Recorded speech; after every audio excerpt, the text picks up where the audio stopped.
નમસ્કાર, આપ જોઈ રહ્યા છો spark today news. Ward number 10 માં આવેલા ઈએસઆઈ હોસ્પિટલની સામે કંચનલાલના ભઠ્ઠામાં ઘણા વર્ષોથી ગટરની સમસ્યાથી લોકો પરેશાન છે, પરંતુ કોર્પોરેટરને જાણે લોકોની સમસ્યામાં રસ જ ન હોય તેવું લાગી રહ્યું છે। આ વિસ્તારમાં ઘણા સમયથી ગટરની સમસ્યા ઉદ્ભવી છે। વારંવાર અહીં રહેતા લોકો દ્વારા કોર્પોરેટરોને અને તંત્રના અધિકારીઓને પણ રજૂઆત કરવામાં આવી છે, પરંતુ કોર્પોરેશનમાં બેઠેલા અધિકારીઓ હોય કે પછી જેઓને આપણે મત આપ્યા છે અને જીતાડ્યા છે તેવા કોર્પોરેટરો હોય, તેઓ ફક્ત ને ફક્ત સત્તા મેળવવામાં જ માને છે। લોકોની સમસ્યા દૂર કરવામાં તેઓને રસ જ ન હોય તેવું લાગી રહ્યું છે, કારણ કે જ્યારે આ લોકો વારંવાર રજૂઆત કરી રહ્યા છે ગટરની સમસ્યાને લઈને, ત્યારે કોર્પોરેટર દ્વારા ધમકી આપવામાં આવે છે કે તમારા મકાનો તોડી પાડવામાં આવશે જો તમે વિરોધ કરશો તો। વોર્ડ નંબર 10ના પ્રમુખ હાર્દિક આમોદિયાનો સંપર્ક કર્યો અહીંના લોકોએ, એટલે મીડિયામાં વિરોધ દર્શાવ્યો અને આવા કોર્પોરેટરોને વિસ્તારમાં નહીં ઘૂસવા દેવાની ચીમકી આપી છે। જો તેમની સમસ્યાનું સમાધાન નહીં થાય તો કોર્પોરેટર અને આવનાર ઇલેક્શનમાં એમના વિસ્તારમાં તેઓને ઘૂસવા પણ નહીં દે તેવી ચીમકી સ્થાનિકોએ ઉચ્ચારી છે। હોસ્પિટલ કંચનલાલનો ભઠ્ઠો છે, ગોત્રી રોડ। અહીંયા અમને બ્લોક બીડવાનું કહેવામાં આવ્યું છે, બટ અહીંયા અમને ગટર લાઇનની સુવિધા મળતી નથી, પાણી ચોખ્ખું આવતું નથી। અમે આ 4 મહિનાથી આની એપ્લિકેશન આપેલી છે કે અમને સારું ચોખ્ખું પાણી અને ગટર લાઇનની સુવિધા જોઈએ છે, નવી ગટર લાઇન નખાવવાનું કીધેલું છે, પણ અત્યાર સુધી એનો કોઈ ઉકેલ આવ્યો નથી અને અહીંયા બ્લોક બીડવાનું પ્રોસેસિંગ કરવામાં આવવાનું છે। પણ અમે એવું કહીએ છીએ, પહેલાં અમને બ્લોક ના કરતાં અમને પહેલાં ગટર લાઇન આપી દો, પછી તમે બ્લોક બીડો, પણ આમાં બ્લોક બીડવામાં આવતું નથી। એ લોકોનું એવું કહી રહ્યા છે કે અમે બ્લોક બીડી દઈએ પછી તમને ગટર લાઇનનું ને પછી કરી આપીશું, પણ શું કરવા? પહેલાં અમને ગટર લાઇન જોઈએ છે ને, પહેલાં જે અમારી નીડ જરૂરિયાત છે મિનિમમ, એ તો પૂરી કરવામાં આવતી નથી અને એના પહેલાં જ બ્લોક બીડવામાં આવી રહ્યા છે।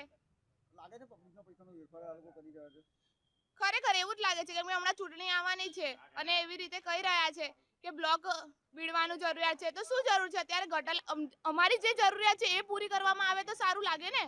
આ તો એમની ફેસિલિટી કરતા હોય ને એવું લાગી રહ્યું છે। જે પબ્લિક આંદોલન કરી રહી છે એનું તો સાંભળવામાં આવતું નથી। અમે એપ્લિકેશનો આપીને થાકી ગયા છે, એનો કોઈ ઉકેલ આવી નહીં રહ્યો અને અમને કહી રહ્યા છે બ્લોક બીડો। અમારે બ્લોક નથી જોઈતા, અમને જે અમારી મિનિમમ જરૂરિયાત છે, ગટર લાઇન છે, ચોખ્ખું પાણી છે, એ તો આપતા નથી। કોર્પોરેટર આવે છે પણ એમને ખાલી બ્લોક્સનું દેખાય છે, એમને એમની ખબર ને કઈ ફેસિલિટીઓ પૂરી કરવી છે, અને જે બીજા કોર્પોરેટર છે, જે નીતિનભાઈ અને એ લોકો છે એ કરી રહ્યા છે, પણ જે અમારા જે કોર્પોરેટર છે બીજા બધા, એમને ખાલી બ્લોક જ દેખાય છે। એમને અમારી 4 મહિનાથી અમે દર અઠવાડિયે દર મહિને અમારી ગટરો ભરાતી રહે છે, ઉભરાતી રહે છે, ગંદકી ફેલાઈ રહી છે, એ એમને નથી દેખાતી। સર, ઈએસઆઈ હોસ્પિટલની સામે ગોત્રી રોડ વડોદરા કંચનલાલના ભઠ્ઠામાં ડ્રેનેજ અને પાણીની સમસ્યા પાછલા 35 વર્ષથી છે, બરાબર છે। અને એમને અત્યારે કાલે આવ્યા હતા અમારા કોર્પોરેટર શ્રી લીલાબેન મકવાણા, એમને જ્યારે અમે સમસ્યા કીધી તો એ અમને એવું નિવેદન આપે છે કે તમે આ પહેલાં પેવર બ્લોક નખાવડાવો અને તમારી જે પ્રાથમિક જરૂરિયાત છે એ પછી કરીએ। પણ અમારી એક ઉગ્ર રજૂઆત એ છે કે સર, અમને જે ગ્રાન્ટના પૈસા તમારા અહીંયાના પાસ થયા છે પેવર બ્લોકના, એ જ પૈસાથી અમારી પ્રાથમિક જરૂરિયાત પૂરી કરીને આપો।